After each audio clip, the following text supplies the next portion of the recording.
Coming up next on The Spot. August is practically in the books and summer will soon be over. But when the temperature cools outside, video game releases are just getting hot. Hotter. Hottest. This week we'll look into the future of German gaming with our report from the Leipzig Games Convention. We'll also play Warhawk, NBA Live 08, and Metroid Prime 3. And since Homer loves to box, we'll let him do his best LL Cool J impression with Victorious Boxers for the Wii. We'll also get cracking with one of these newfangled lightweight PSPs and see what it can do. On the trailer tip, we'll show you new footage of Blaze in Business like Haze, Stranglehold, and The Simpsons. Action-packed? I think so. But don't take my word for it. I'm really sorry. Because On the Spot starts now.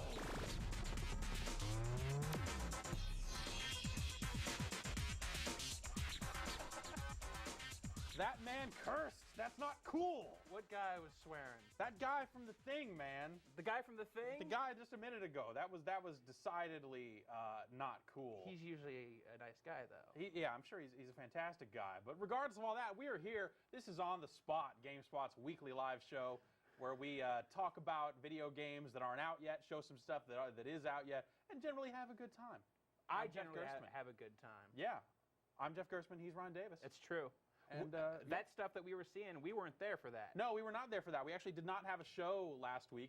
You eagle-eyed viewers tuning in Thursdays at 4 probably went, there's nothing here for me. And that's because we actually went live from the Penny Arcade Expo, which was a big event up in Seattle, Washington.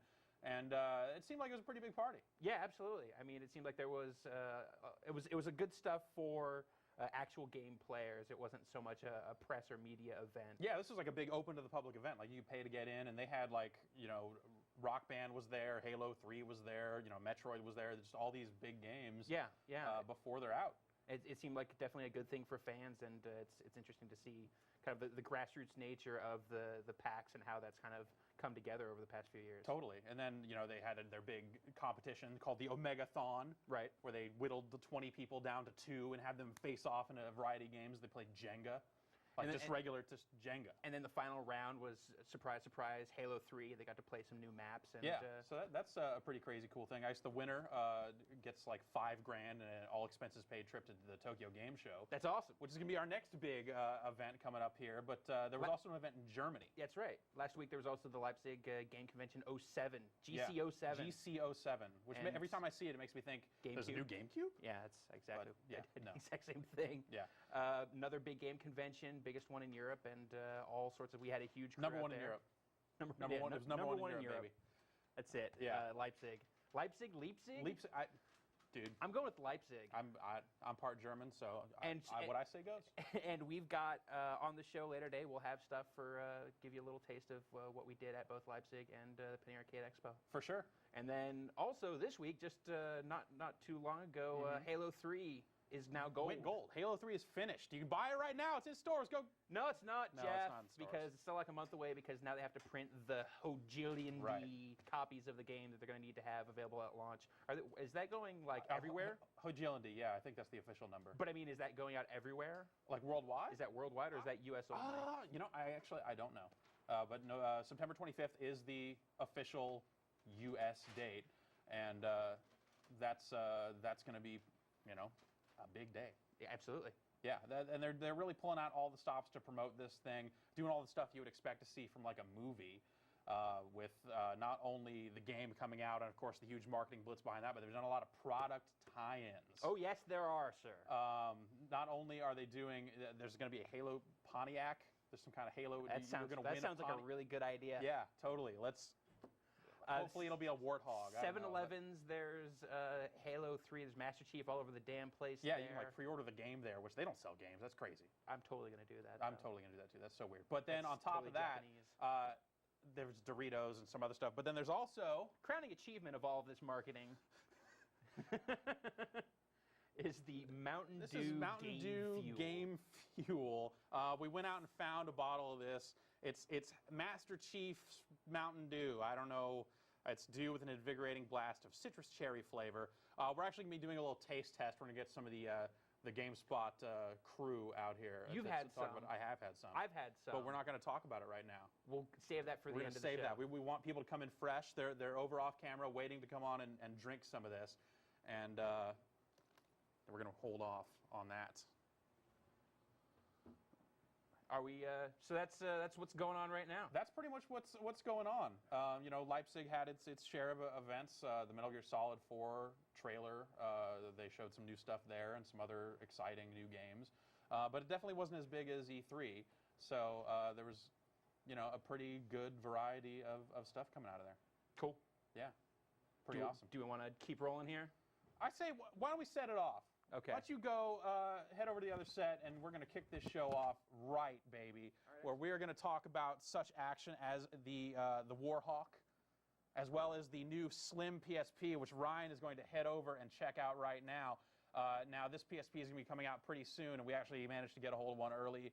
It's you know, pretty much it's lighter, it's a little bit slimmer, it's got a few different things going on with it, and we've been able to kind of put it through its paces. We actually have it hooked up. I can see right now it is hooked up and spitting out video to a television set, which, of course, the other PSPs couldn't do. So we've been putting it through its paces a little bit, and we'll be taking your questions on that as well.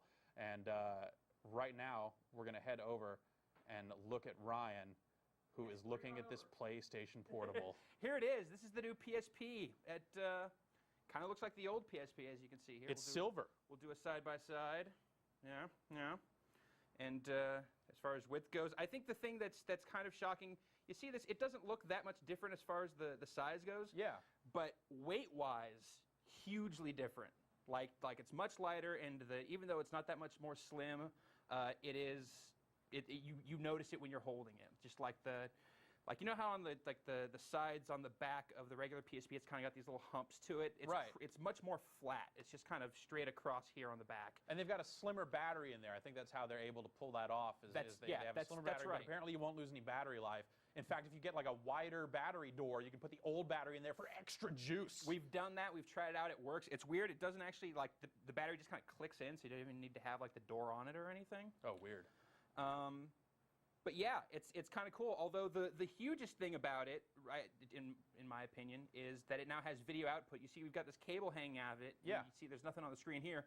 If we can cut over to our output feed here, you can see that we've got. Well, then let's take a look at this sweet action. It's actually spitting out right now. I've put dodgeball on UMD, and you can see look at that. There's a little Vince Vaughn. Little Vince Vaughn. Now this is outputting full screen, 480p. Make it move, baby. Let's get in action, and it looks pretty good.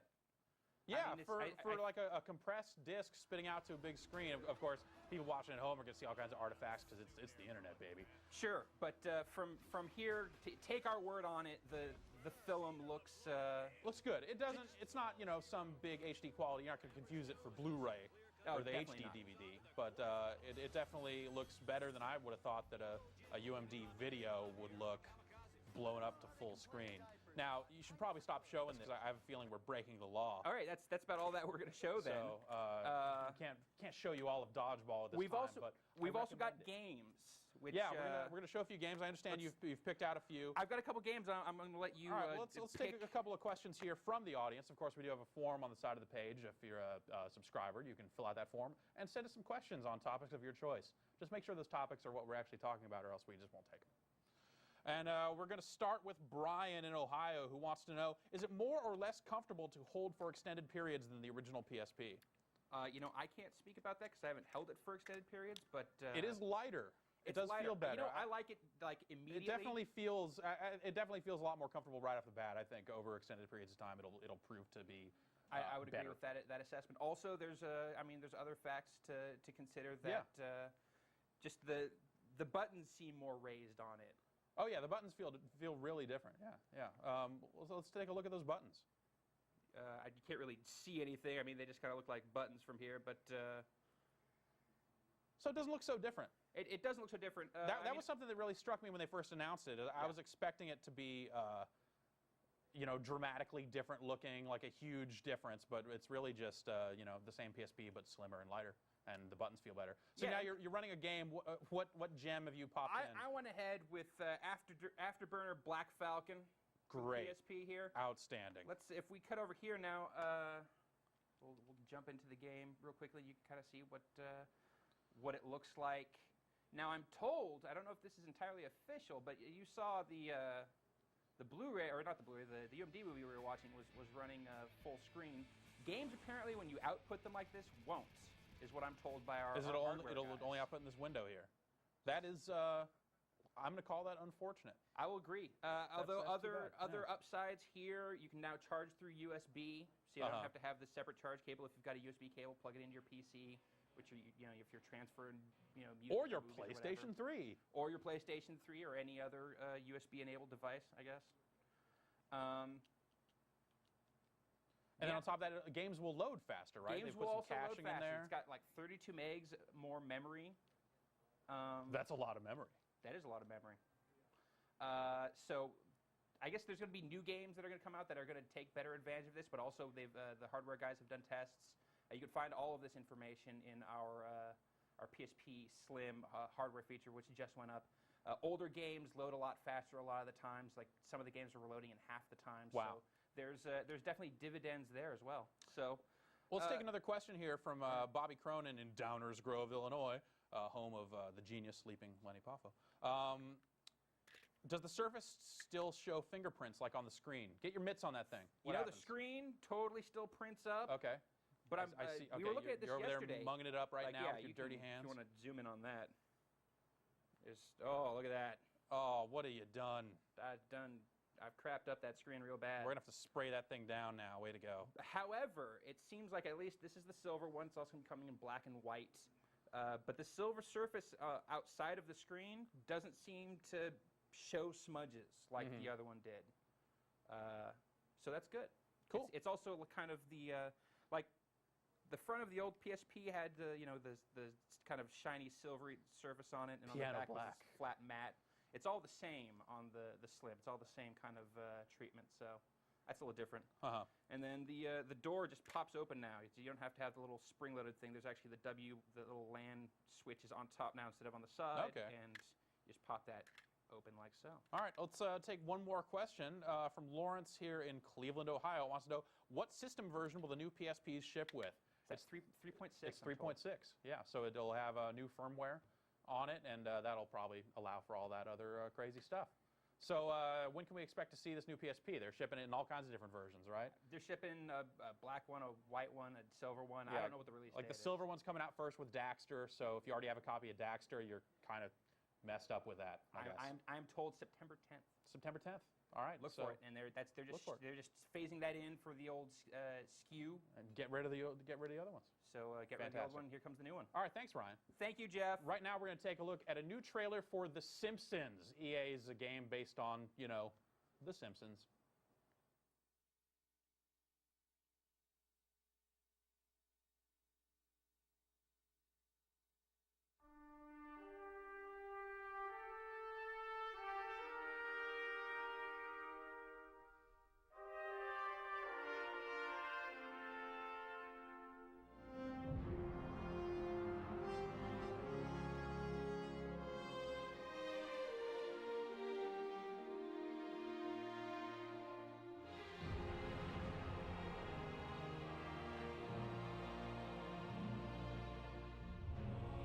Look at me, I'm France. I'm a scared girl. I don't like being bombed and attacked.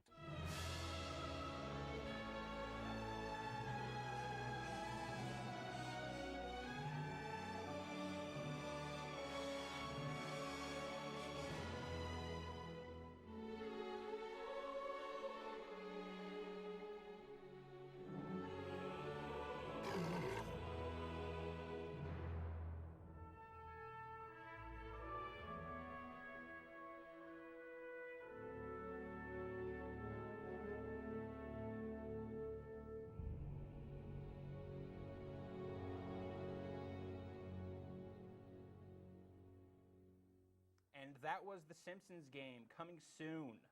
But right now we have Warhawk for the PlayStation 3. And me and Jeff are going to do this across the two sets. Isn't that right, Jeff? That's right. I'm still over here. You are. I'm currently trying to get into a game of Warhawk. Now this is a new PlayStation 3 game. Yes. It's a multiplayer only. It's kind of it's a flight shooter, ground combat, cross discipline. Just keep nodding. Just keep nodding. Yeah, you are still correct. Futuristic, military, persistent. Damn it. I'm out. More buzzwords. Come on, keep it coming. That's Incognito made that, right? Yes, Incognito made it, and it is being distributed in kind of an interesting way. They have 2 versions of the game. You can purchase it right out of the PlayStation Store and just download it for $39.99. And then they also have a version that comes on a disc, and they're charging $60 for that. The game's exactly the same, but with that version, you get like a couple of making-of videos on that disc. And on top of that, they include a Bluetooth headset that works with the PlayStation 3. So if you don't have a voice chat device for the PS3 yet, you can use that to get in the game. Have you found the voice chat to be critical to the experience yet? Not necessarily. I think it's going to be one of those things where if you're playing at the higher levels and you're a clan of guys working together and you want to cover each area and assign people to different stuff, you're going to want to communicate, and that's the same as any team-based game. But if you're just kind of getting in and just playing, it's not going to really be super crucial. Does the game have actual built-in like clan support or anything like that? It does. It'll send clan invites and do a variety of different things. It's got full stat tracking for your character. You actually kind of unlock new stuff as you play, which is cool. You get new pants for your dude and new paint schemes for your Warhawks. And man, all these games are full. I'm having trouble. I'm not going to lie to you. Can I throw you a question here? Hit me with some questions while I attempt to get into a game. I got a question here from Austin in New York, and he wants to know about the motion control. Is it mandatory like in Lair? Can you switch it off? It is not mandatory. In fact, I'm pretty sure it ships, when you first boot it up, it does not work. You have to enable it. And what it does is when you're flying the Warhawk, you can opt to fly it with tilt control, but don't do that. That's no good. No, it's not as good as just the raw regular controls. So yeah. So there are multiple just kind of disciplines you want to talk about, just the different things you can actually do in Warhawk and just what it's all about. Warhawk is a game that takes place either in the air or on the ground, and when you're on the ground, you can either be in a vehicle or on foot. And you see, I'm here just spawning. I'm on foot, and I can hop behind this turret and shoot some stuff. Or I can just bail off the side of this thing. There's no fall damage, which is a little crazy. And I can just head out and try to find some action. And it's a game that's sort of like Battlefield or maybe Star Wars Battlefront. There are control points to capture, and you kind of work your way across the map in a lot of the different modes. Can I just say your dude runs so awesome?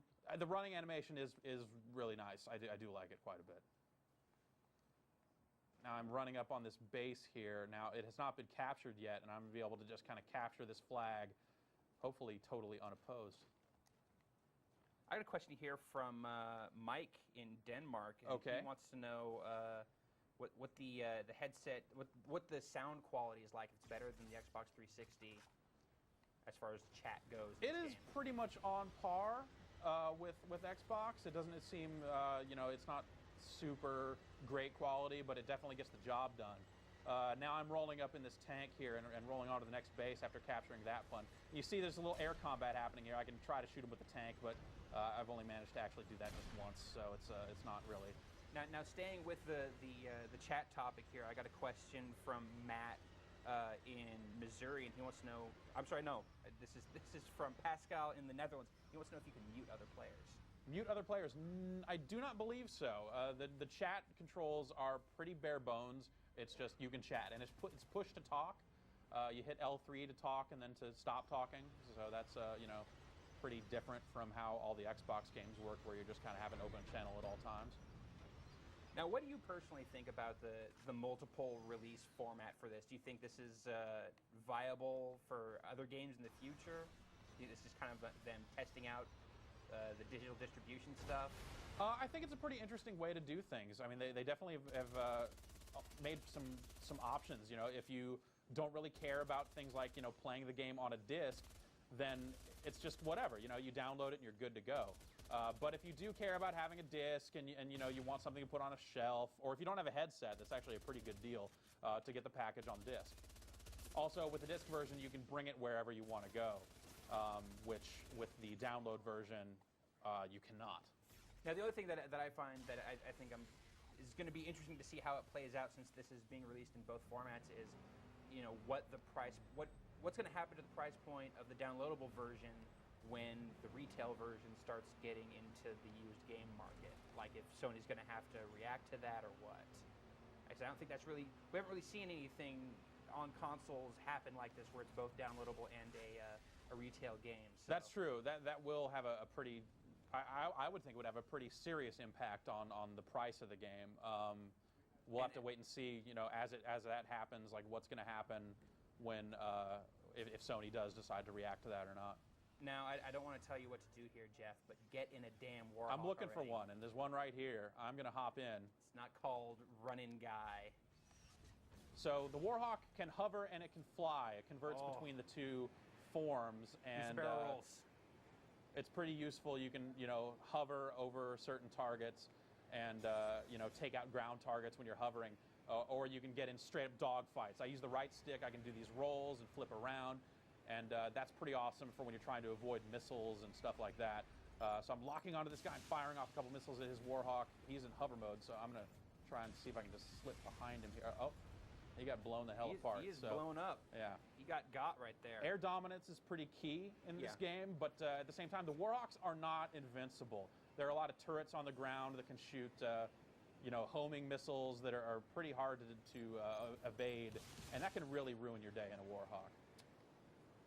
How's the balance? You feel the balance is pretty good? The balance is actually really good. You know, you'd expect like, you know, maybe the tank would be the best, or being in a Warhawk would be the place to be, but you don't really get the feeling that you're screwed if you're in you know, in certain vehicles. Each one has their place on the battlefield, and if you're playing intelligently, you know, you're kind of moving between them and really taking advantage of each one's strengths. And I just got blasted because I tried to take out a turret with a Warhawk that didn't have any missiles, and that's not a good idea. That's folly. Definitely folly, sir. I've got a question here that's coming in a lot. Is people want to know about the relationship to the original Warhawk for the PlayStation 1. How apparent is it? How much does it play into? Right. So yeah, there was a Warhawk game for the original PlayStation. It was one of the early releases for the system, and it was a mission-based shooter. It didn't really have you know, too much of an identity of its own. It was fondly remembered at the time, and people definitely kind of were excited to hear about this new one. But they aren't really connected in any way. I have a sneaky suspicion that like the two races that they mentioned might be in the original game, but really they're just red and blue here. It doesn't really make a big difference. Sid in Dublin, Ireland wants to know about weapons. Weapons, yeah, that's there are weapons in this game. Next question. Fantastic. In the Warhawk, you have things like swarm missiles, which I have right now, that'll lock on. You also have cluster bombs, which you can use to take out things on the ground. And when you're on the ground, when you're just a regular dude, you can pick up assault rifles and rocket launchers. So, like, you know, you could have a rocket launcher and take out a Warhawk when you're on foot, which is pretty satisfying. All right, I'm going to give you one last question. Okay, one more. And mostly this is just because of who it's from and where it's from. Ivan in Bulgaria wants to know about lag and its effect on the gameplay. I'm happy the question came up. This game that I'm in right now is the first one I've been in where there's been noticeable lag. Really? Yeah, if you've been watching the video, there's been some stuff warping around and disappearing as I'm trying to fire missiles at it, which is kind of a bummer. But yeah, this game actually seems very lag tolerant for the most part. This is the first time I've noticed anything other than perfectly smooth gameplay. And that's pretty impressive because, as you can see here, the maps in this game are large. Are very large, and they go up to 32 players in some cases. You can definitely have fun on an 8-player map, though. So you have a lot of options there, too. But for the most part, I think this game holds up really well on the network side. Excellent. And so this game is out now. It is out now on the PlayStation Network. It is on and off the screens. It is blasting off or something. It's everywhere. We've got a review up. We do have a review up. Read it. Go read the review. All right. Yes. Thanks, Jeff. Yep. Now we're going to take a look at a scene from the Leipzig Games Convention, which was in Germany, and take a look at what was going on there. A whole lot of game information announced, and, you know, Germans.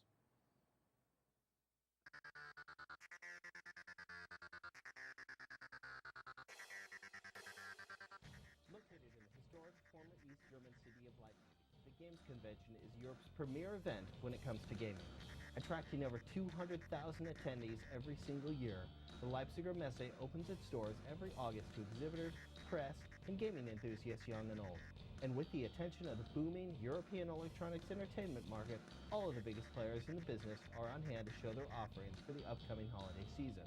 But before the big action begins on Thursday, when the public is first allowed to attend, the Games Convention plays host to the Developers Conference, a place for developers to meet and greet, attend panels and keynotes, and address the triumphs and concerns with the business of making games in the company of their fellow colleagues. But without a doubt, the big show is when the 5 halls of the Leipziger Messe open their doors to the press and public to reveal the bombastic displays, sporting events, and of course, the games.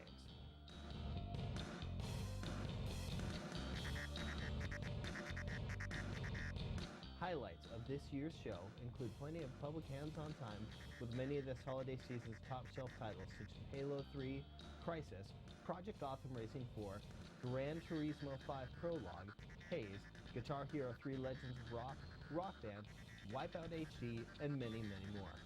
We were also able to sneak in behind closed doors for exclusive looks at Killzone 2, Metal Gear Solid 4 Sons of Liberty, Spore, Far Cry 2, Devil May Cry 4, and Midnight Club Los Angeles. And of course, the industry's best and brightest were there on hand to show them all off.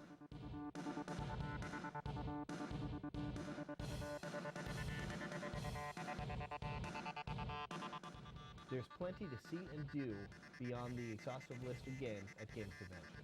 With sporting exhibitions like skateboarding, BMX, and downhill cycling, soccer, as well as live music, camping, and a number of other activities, chances are you won't be bored at the Leipziger Messe. If you couldn't make it out this year, check out our exhaustive coverage of the show, featuring over 200 previews and videos of the event's hottest games. But if you are in Europe, you might consider making it out to GC 2008. The show is getting bigger and bigger every single year, as well as expanding into another event for the Asian market in Singapore. But without a doubt, the 2008 Leipzig Games Convention will be one not to miss. All right, so that was our coverage of Leipzig Games Convention. You can find that on the site. We have a whole page devoted to it and all the great stuff we saw there. I'm now joined by Brian Eckberg. Brian, you were there. Yeah, I was there at Leipzig and saw a whole bunch of great stuff. I can't believe the second I walked into there, I was like, so this is where E3 went. It looks like the E3 of old. I mean, it's incredible. The booths are, you know, just as big as we remember them. Big and extravagant. Yeah, and it's just like, I guess all the budget that went, you know, that used to go to E3 has now shifted over to Leipzig now because it's just an extravagant but really well-organized event. Very impressive. And you saw, you know, I was talking to Brad earlier, and he said, well, Brian saw this, Brian saw that, Brian saw that. It seemed like you got to see most of the big games there. Yeah, I was really lucky. We had some big, like usually at the tail end of a show, nothing's happening. But on Friday, I got to play Killzone 2 for the first time.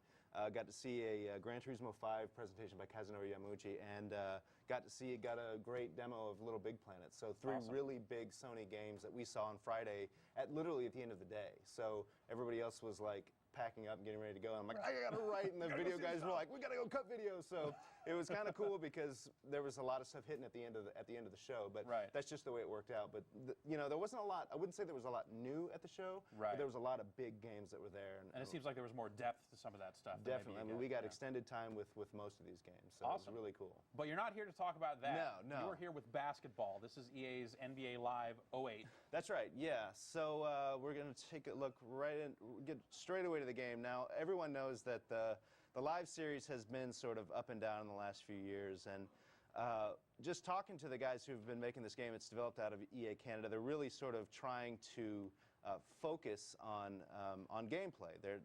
They understand that the game has been, it's had its ups and downs, and they're really trying to focus on making this a great playing game. And so we're taking a look at a game between the Lakers and the Warriors right now. And I just want to show some of the new animations that they're doing that are, what they're doing is that...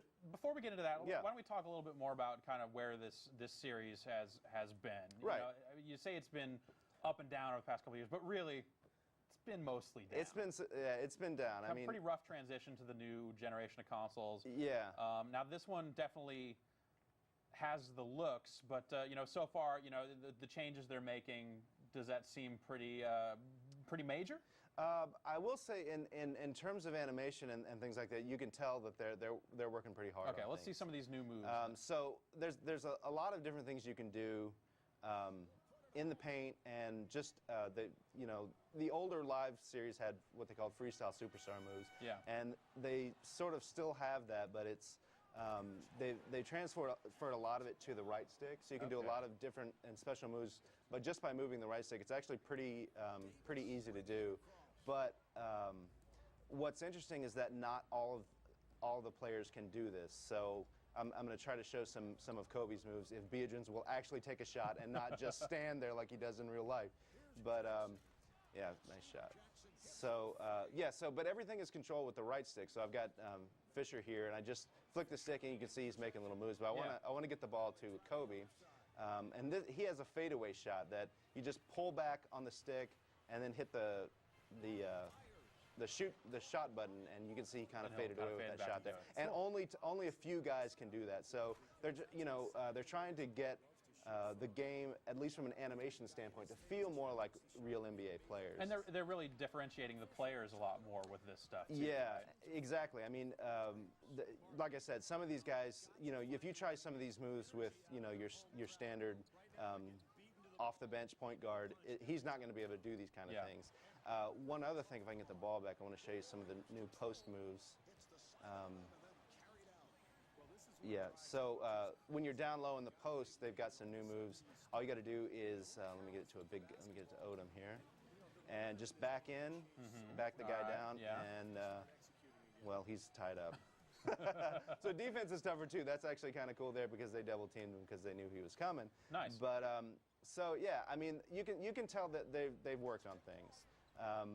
Now, outside the game, there have been some new developments there as well in terms of modes. Yeah, the biggest of all certainly is online leagues are new this year. That's huge. Yeah. People have been clamoring for online leagues in EA games for a long time, and they added that with NHL 08 this year. Right. And they're continuing it on for NBA as well. Awesome. And that's really good news. Up to 32 teams can play. I should say 32 players can play in an online league, and it can be, they kind of wanted to make it open so that, if you wanted to play the Celtics and I wanted to play the Celtics, we could. They just want to leave it open so it's not frustrating for people who can't play their favorite team. And so that everyone can pick out what the best team is going to be. And exactly. Everyone all plays that team. Yeah, and by the way, the Celtics are going to be awesome this year. Okay. But I mean, and you can choose. There's lots of different things. If you start a league, there's lots of options you have. You can choose the number of games that everyone plays. So you can. I think it's like everyone can play each other twice or up to 11 times. You can have a league that's, if you got 32 teams with everybody playing each other 11 times. That's going to go a while. That's going to go a while. And it's much longer than How many players will lose interest before everyone plays 11 times, though? It's funny because they have a variable that you can set. I think it's a DNF, a do not finish percentage. Okay, so I think the game doesn't happen by a certain date. Yeah, that's what that sounds like to me. So just to make sure that people are obviously you can also start a league by their rep rating, so you can say I only want to play with 4-star guys or 3-star guys. So guys that you are pretty sure will actually. Yeah, exactly. I can't imagine a lot of people playing 11-team leagues, but then again, I don't have a lot of time on my hands. Why not? Well, why don't we kick it open to some questions from the audience? Ryan, what do you got going over there, question-wise? See here, I've got a question from Jen in British Columbia. Wants to know if the game still retains the same brand of run-and-gun, fast-paced gameplay that the series has been known for. Yeah, it's still very fast. Another thing they've worked on this year is how you play defense. I've been wanting to show the offense so much that I want to talk about defense a little bit. But man, Kobe can't hit anything today. But they have a defensive assist system now, and it's really simple. All you need to do is when you're on defense is press the left trigger, and that'll cause your player to shadow whoever he's defending. Okay. And it's a nice little feature to slow down guys if they're on the fast break. As long as you can get your guy in front of him, you can slow him down, move him to the outside, and slow the pace of the game down. But I still think, just playing this game, you can play it as fast as you want to. I'm actually shadowing guy right now. You don't even really, if you've got a good defensive guy, a guy who has a high defensive rating, you don't really even have to move the stick that much. That isn't to say that he can't be beat. Like Barron could get around Fisher right here pretty easily. Yeah. But it just helps you out in terms of if your reflexes suck and you can't play defense too well, it's just an assist. That seems like a pretty smart idea. Yeah, I think so. All right, cool. Next question, Ryan. Let's see here. Cole Henderson in Boulder, Colorado wants to know if the move system is more like the weapon system seen in Madden. Kind of. It's not as explicit as the one in Madden. In other words, there's no icons that you see that are associated with players in Madden. But, you know, they are definitely trying to differentiate, you know, the superstar players from the guys who are just sitting there filling up space on the bench. So that seems like something maybe, you know, if they were to enhance the weapon system in Madden maybe next year, that they might start applying it to other games? Possibly. It's kind of what they did with the freestyle system. They used to have players who were like level 3 dunkers. Yeah, like indicated by their icon or something, and right? yeah, and that was kind of like they went towards I think a more natural way of showing the game. It looks there's not as much artifice, there's not as many icons on the court. All right. That seemed like a conscious decision. Whether they'll do that next year, you know, maybe it'll evolve, maybe it'll become something different. I don't know. Okay, Ryan, let's have one last question. Only one? Yes. All right, this one's from Richard in Massachusetts. He wants to know how awesome are the Celtics going to be in this game? Well, they got KG. They got Kevin Garnett. So Ray Allen, Kevin Garnett, they're going to be pretty awesome. All right. A lot of folks playing the Celtics online this year, I think. Cool, Brian. Thanks for coming by. When is NBA Live 08 going to ship?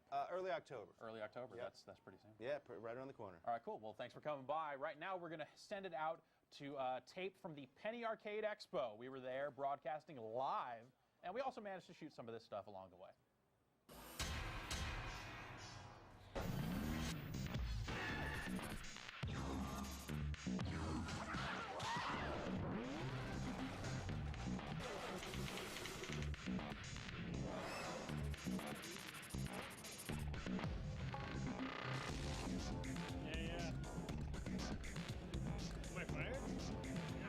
And hey, we are here once again on the PAX show floor, right next to Hothead Games, who have been kind enough to let us broadcast from their booth.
What's up, everybody? Ryan McDonald standing here with a familiar face to all you. No introduction needed, but I'll give one anyways. Carrie Gooskos. How you doing, Carrie? I'm doing very well, Ryan. Thanks for having me. Oh, no, dude, this is awesome. This is a dream come true. Like, seriously, I'm so excited. I've been so nervous all day. I'm like, GameSpot interview, but very excited.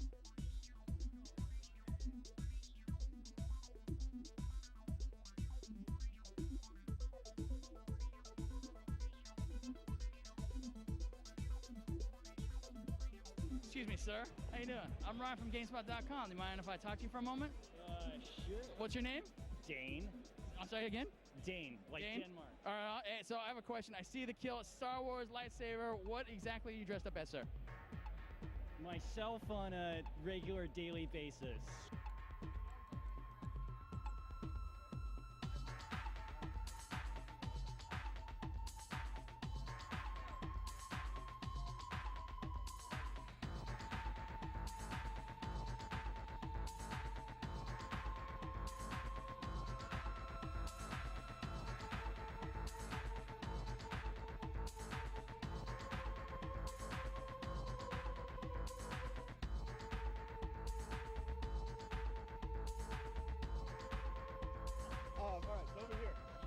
got the big sun god temple. You can see the temple in the background right there, right? And here, so here we have this big puzzle box.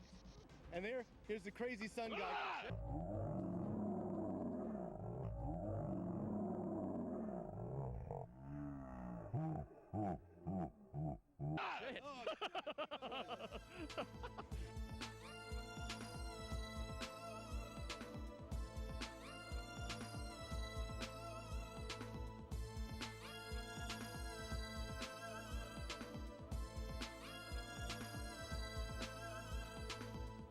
All right, so what do you want to do? You want to have some big sign-off?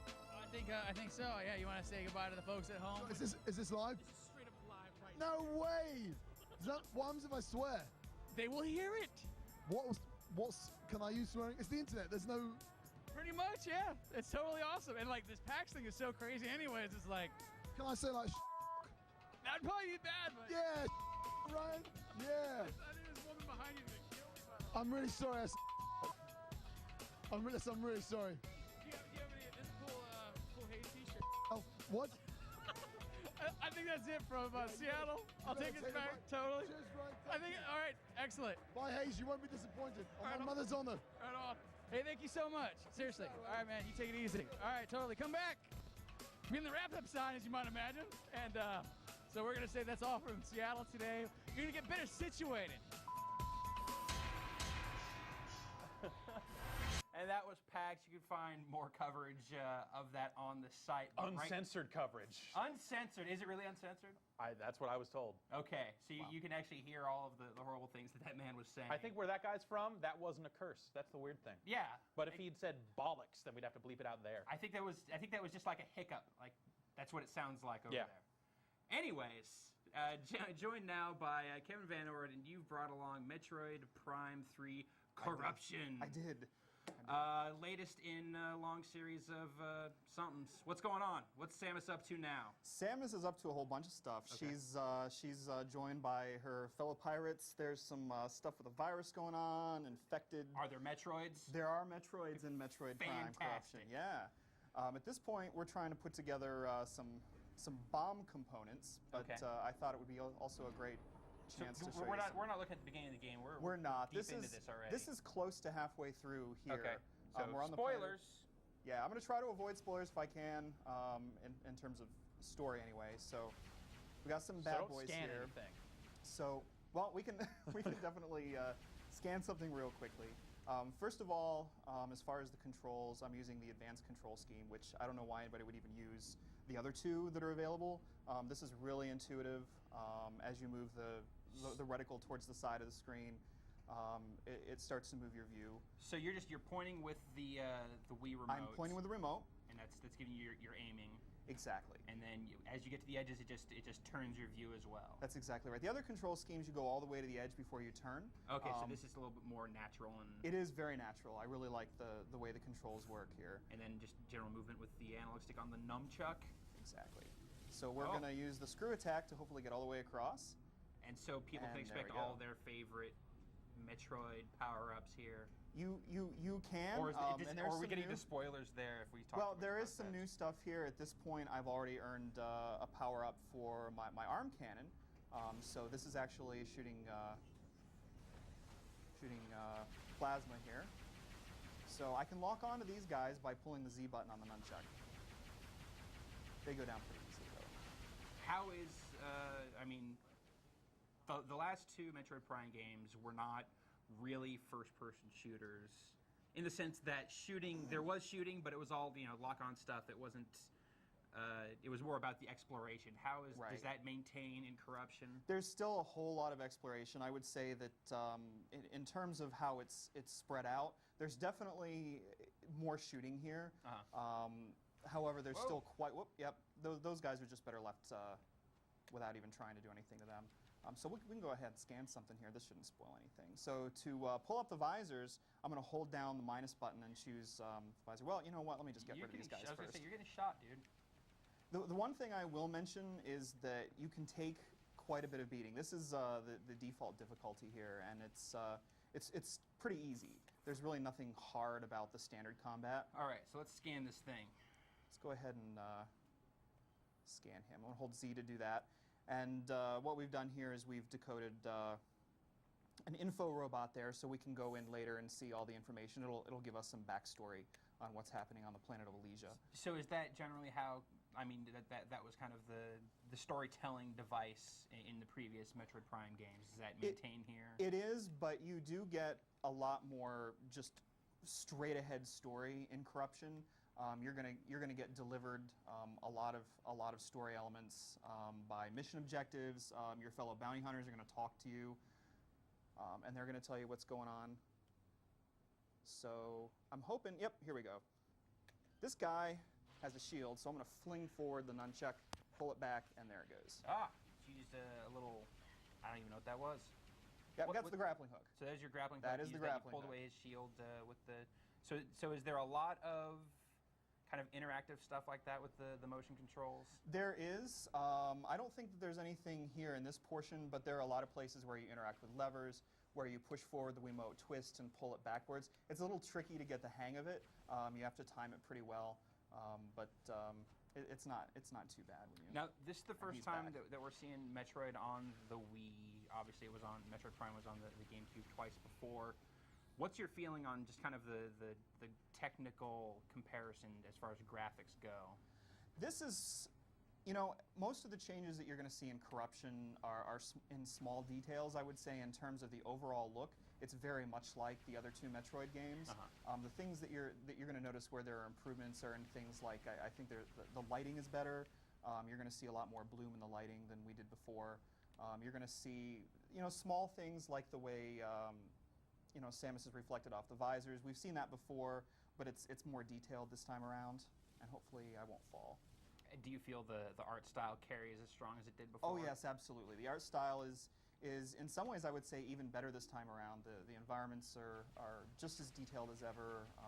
They're definitely just as atmospheric as ever. Excellent. Well, I am now going to turn it over to our ruthless users via the conduit of Jeff Gerstmann to ask questions about Metroid Prime 3 Corruption. Jeff Gerstmann. I'm pretty ruthless myself. You're not so bad. You're a nice guy. All right, fine. Jacob in Windsor, Ontario, Canada, wants to know about the game's production values. Does it seem like there's been an increase in the production value in the game compared to the previous games in the series? I would say that overall, yes. You've got voice acting, which was pretty much unheard of in the first two Metroid Primes. You've got a lot of voice acting, especially towards the beginning of the game. Your objectives are delivered to you by voice. I just messed that up completely. So it's more than just like, the last Metroid is in captivity. The world is the voice at acting peace. really isn't so bad. It's not the greatest, but it's really not bad at all. You can even go up at the beginning of the game, go up to random soldiers and talk to them, and they'll give you little voiceovers and things like that. So. So yeah, definitely. It's also very atmospheric and very colorful, as you can see. All the worlds, you're going to skip from world to world, and they all look completely different from each other. And you can see like some of the cool architecture. If you can see way out in the distance, some of those floating hubs and things like that. It looks really great. Excellent. Jeff, more questions. Okay, Cole Henderson in Boulder, Colorado asks, how would you compare the game's story to the previous Metroid Primes? The games have never really been about a straightforward, incredible story. It's more about the atmosphere, about the backstory. I would say that this is actually a little bit more straightforward than you've seen before, but it's definitely on par with the other Metroid Prime games. Wasn't Metroid Prime 2 about evil Samus also? Yeah, yes, it was. But you're not. I mean, there's definitely that undercurrent here. But it comes to quite a different fruition by the time you get to the end of the game. All right, so they didn't just recycle 2 again. No, this is definitely not recycled. A lot of the stuff between dark side and light side, all that stuff's gone here. Cool. Jeff, another question? Yeah, I have one of my own here. Can you strafe in the game? It seems. You can pretty much. All you have to do is use the nunchuck to strafe back and forth. You can lock on holding X, and that helps strafing out as well, because when you do that, you'll strafe around the enemy itself. Okay. We are getting a lot of questions just about the controls. Danny O'Dwyer, let's say, in Ireland, wants to know, how does the control work? Is it accurate, or is it more like something like Red Steel or Far Cry Instincts, both of which were not so great? It's actually really accurate. The lock-on helps if you feel you're having trouble with the free aim, but it really strikes a perfect area between moving the camera, as you see I'm doing here, and actually picking up the targets. So it's really easy. If I want to just freeze shoot, I can do that, and it's very simple to do. He's not going down because he's an info robot. But I just like to say that Danny O'Dwyer, most Irish name of the show. The Irishest. Definitely. That is very Irishy. For sure. Jeff, last question. Okay, let's see here. James in Surrey, England wants to know, he liked the first Metroid Prime, but got bored of Metroid Prime 2 because it seemed too similar. Would he find this boring? I think it's going to depend on how you feel about the streamlined controls. I personally don't find it boring.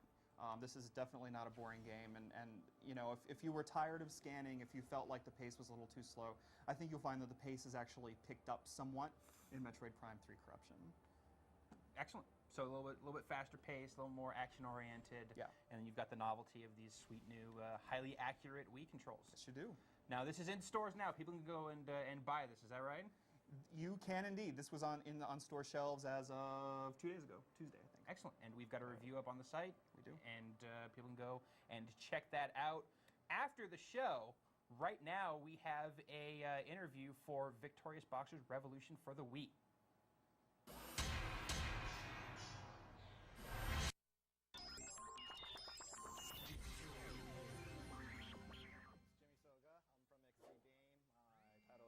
Assistant Marketing Manager, and we're here today at 3rd Street Gym promoting our new title, Victorious Boxers Revolution. Not back! Oh, wow! He's down! And that's it! Takanouchi, he's the winner by a... That's it! The referee is called. First, you start off with a character a person who never played boxing before. So the first time you're on the ring, you're wearing a regular t-shirt and jeans, and you're trying to fight to join this gym. And after you progress through, you learn more moves, more special moves, and your character gets faster. And of course, the opponent gets stronger, but there's a lot of story behind that as well. So you have to be in a fighting stance. For a jab, you just do a quick front and back.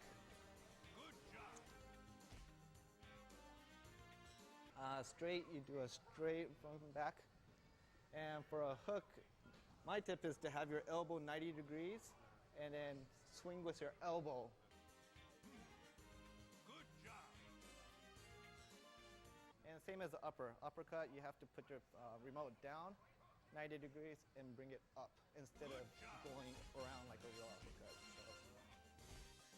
And to move forward, you move forward, pushing forward, move back, side, side. So once you get into it, you really need to duck and weave and move like a boxer. The 4 buttons, the Z, C, B, A. If you look over here, there's a little gauge that says how flared up you are. If you're on fire, you'll be able to unleash a special move, and depending on the character, you have different special moves, but it'll be like pushing A and swinging, or pushing Z and swinging, and you'll be able to unleash some special moves. Oh, the left hook! Oh, wow! Right straight, devastating! Both fighters can barely stand. Victorious Boxers Revolution, it's an exclusive title for the Wii. We're trying to release it at the end of September, and you'll have a workout that will knock you out. And now for more Victorious Boxers Revolution for the Wii. Yes, Total sir. Bar has come by. What's up, everybody? How's it going? You're one of several boxing experts we have on staff. Apparently so, but you know. Why don't you go ahead and jump on in I'm here? jumping on in here. Now, this is a game that Ryan McDonald was an insane fan of the original for the PlayStation 2, the original Victorious Boxers. Yeah. And now it's coming to the Wii. We've got it here, and it's all motion controls, right? It's all motion control. It's similar, very similar to the Wii Sports boxing version. However, there's a little bit more technicalities to the punch. You know, you actually have to like position your sticks in a way that it will allow you to differentiate from a straight to an uppercut to a hook. So a little bit more mad anime. Oh, definitely. Big hair, big hair going on, huge eyeballs, but boxing nonetheless. So we're going to jump into it here now. I guess this is a tutorial where it actually teaches you. All right, I'm going to step out of frame. Yeah, so get out of here. Get out of here, because I'm going to start boxing this dude. Now you got to use the. He's getting carried away. I'm apparently not doing too hot here, but Jake, you're facing the wrong way, yeah, sir. there's. The idea of this is responsiveness, but as you can tell, I'm not doing too hot here. Maybe you need to throw faster. Throw those things. All right, there we go. Now I'm facing the dude. I got to get in close, according to Brian. The weird thing about it is there's a bunch of different swing modes, and this mode requires me to tilt the sticks to move my boxer, which is sometimes very, it's not very effective. It's not very effective, so I'm doing a lot of ducking. Put him on the I don't mat, want to Ron. duck. I don't want to duck, so. So you're saying this is way deeper than the Wii boxing in Wii Sports? Because you got to move your dudes, all kinds of business. Yeah, I mean, you definitely have to be tactical in this whole thing, but. Would you say it's pretty technical for a boxing game? Like, how does this compare to something like Fight Night? And you're getting sweaty already. I know, I'm getting a workout. I mean, it's technical in the respects that you have to think about what kind of punches you want to throw. Sure. But it doesn't really, all that doesn't really amount to nothing if the responsiveness is as it is right now, which is not very. So, I mean, it's fun in theory, but when you get down to it, it takes a little while to get used to how it responds to your punches, because as you can see, I'm not Are there very different configurations you can have for how these like how you perform the different moves? Oh, look at that! Mama said. Actually, Mama said it. So was that you getting knocked out? no. Your 9 is easy to load. So I mean, it's cool. It's cool, but I think there's still a few more iterations that it needs to go through in order for it to really get it down. And to be fair, this game is not done, right? No. I mean, it's still got a couple months, I think. End of September is what the dude was saying, but excellent. Not that much time. Brian, you got anything to add to this? Yeah, I should note that there are multiple control schemes, Ryan, to your question. Yeah. The first one, the one that Homer's using is using the sticks, and you're moving your body depending on which way you move the sticks, forward, backwards, left, right. There's one that I actually prefer that's a variation of that, where you actually use the nunchucks analog stick to move your guy and to bob and weave. Okay. And you can still throw punches. So it separates the movement a little bit, and it's a little bit more accurate, and you can still throw punches like crazy if you want. And then there's also a mode called pointer mode. I like this mode where Homer goes bananas. Yeah. The air is just he's beating down the air. This is the mode I choose to fight in right here. Just crazy. But you can use the Wii. You can use the standard controller with the Wii. You can use the GameCube controller with this game. There's a lot of different options. There's even one that there's a little icon on screen, and you sort of trace patterns on the screen to throw punches. So there's a lot of different ways to play the game. He's done. Nice. Stay down, son. Stay down. So yeah. Now he's pensive. I'm way into this guy's pompadour though. That's how it like comes down to the middle of his forehead. That's pretty hot for the Wii. So, Jeff, do the people at home want to know a damn thing about Victorious Boxing? They do, but everyone is asking just about the sensitivity of the control, and I feel like we've addressed that pretty well. So, cool. Yeah, the game is Victorious Boxers Revolution for the Wii. It is coming out end of September. Yep. Awesome. That's right. Well, right now we are going to take a look at a visit to Retro Studios. You saw Metroid Prime 3 earlier. Well, these are the guys that made it. We went and talked to them a little bit about how the game came together. Take a look. Hi, I'm Brian Walker, senior producer here at Retro Studios. This is what it looks like out front. Let's head inside.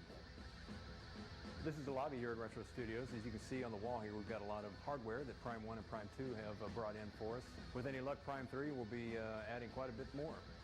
One of the traditions here at Retro Studios are to see who can create the most neurotic whiteboard. One of the more important tools of any orderly project management system is visual aids. As you can see here at Retro Studios, we take this very seriously. One of the things that we're really lucky to have here at Retro is, even though we're not a very big team, we've got a lot of space. One of our core cultures here is really coordination, getting up out of your desk, talking face-to-face with the other team members, making sure that everybody is understanding very clearly what they're working on. It helps us be more efficient. helps us be focused, and helps us create the kind of content that we hope the players will really like. We really, we're a Nintendo studio. When I think of who made Metroid Prime 3, I think of the Metroid Prime team. I don't really think of Retro as an individual entity, of our friends at Nintendo as an individual entity. I think of the Metroid Prime team. Some of that team happens to be in Japan, some of it happens to be in Redmond, Washington, and we all get together a lot to build great games. We're really fortunate that the Wii is a very developer-friendly piece of hardware, and we also had excellent support not only from the development support teams at NOA, but also NCL in Japan as well. We don't consider ourselves a Western developer. We consider ourselves a Nintendo developer. We just happen to be in Texas. Understanding Nintendo's design philosophies, what they care about quality is absolutely paramount. Because if you approach a Nintendo title with the Western style of development mentality, you will not succeed. Every little pixel counts, and that is much different from the way Western developers develop games. I really want Retro Studios to hold up the Metroid series as this is us, and we are the team, and we as a team created something that we're proud of, and we hope that the players enjoy. All right, so that is just a slice of what we have to offer from our trip to Retro. We will be having a lot more from them tomorrow on the site, so check back for that. And now we've come to the part of the show I know I've been waiting for, boys. It's live demo time. It's live demo time, the livest demo. Ugh. Oh, so thoughtful to get cups. I thought I'd have to share. Yeah, no, I'm not going to pass around this bottle. So here we are. It is Mountain Dew Game Fuel. I went out and bought this with my own money. Wow. I paid for this. Just want to let you know. Can I comment first on the weird, sickly color of it? Yeah. Like if you look at the top, it looks darker on the bottom. Yeah, they should make a 360 that color. That would be kind of cool. So you see, you know, it's got the dude from Halo on it. Yo, so, I love Halo, kid. You like that Halo? I love the taste of Halo. This is the dude from Halo. What does Halo taste like? It tastes like... According to this, it tastes like an invigorating blast of citrus cherry flavor. Tastes like $60 out of my pocket. And now let's pour it up. All right. So wait, this was a $60 bottle of soda? Yeah. No. All right. Pass those cups around here. Right. I'll pour you some. It's not smoking for those at home. That's good news. Yeah. No, there's nothing coming out of this. All right. Nice and warm. All right. But cool. It's got a pungent smell, I should note right away. Kind of a fruity bouquet. Kind of nose of oak and yeah, it's got some cinnamon. wood in there. A long nose. All right, let's pour it up. All right, ready? It's a game Are we spot. down on the whole thing? Yeah. Well, I don't know. Sip it, chug it. You know, get a taste. To my girl Cortana. Yeah. All right. Oh, God. Brian, thoughts? Thank God it's warm. No, my. This is pure grenadine right here. This is pure grenadine. Oh my goodness. You're right. It's like a Shirley Temple. I've heard it described on our weekly. It's like milk. Yeah. It goes down smooth. On our weekly podcast, The Hotspot, we've been taking calls from people that have been buying this stuff and calling in with what they think it tastes like. We've heard things from like orange dots, you know, the candy dots in liquid form. We've heard that someone obviously just took the cherry Mountain Dew and orange Mountain Dew and poured them together to form this, which I think is probably the most accurate. We've heard that it tastes like trash. Tastes like horse. Tastes like a little horse. You know what it reminds me of? It reminds me of, you know, the frozen ice pops that you put in the freezer and they freeze up? Otter Pops? This is like what the liquid tastes like. So this is like drinking Little Orphan Orange? Right, yeah. Oh, man. I'm going to say it tastes kind of like liquefied Flintstones vitamins. So like a different flavor of Red Bull then. Yeah, more sweet though. Like Red Bull is still a little bitter. This is, but you still get a little bit of that weird aftertaste. Yeah, all right. Pour it up. It tastes like something they served to men in the 20s who wanted to commit suicide. There you go. It's an Epicac. Just get it down. Everything will be fine after that. It's basically absinthe for the 21st century. All right. So with that, the bottle is empty, and I guess that means the show's over. So you don't have to go home, but you can't stay here. Go home. Keep both feet on the wheel. So thanks for watching. I'm Jeff Gersman. You've been watching GameSpot's On the Spot, and we will see you next week. Gun. Star wipe.